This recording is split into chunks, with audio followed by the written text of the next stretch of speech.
Hey everybody, this is just a quick video in case you have a Miele brand washing machine and you're getting an F24 error. So what is this error and what do you need to do to fix it? So the error itself is that the heater relay contact is not working. There's something wrong with it. And so obviously the fix to do this is just to replace the heater relay. But one thing you want to check and make sure is that, why did it go bad?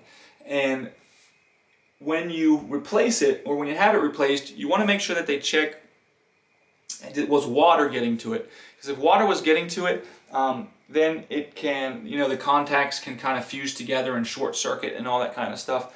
And then that will continue to come back unless you figure out, where this water leak is coming from.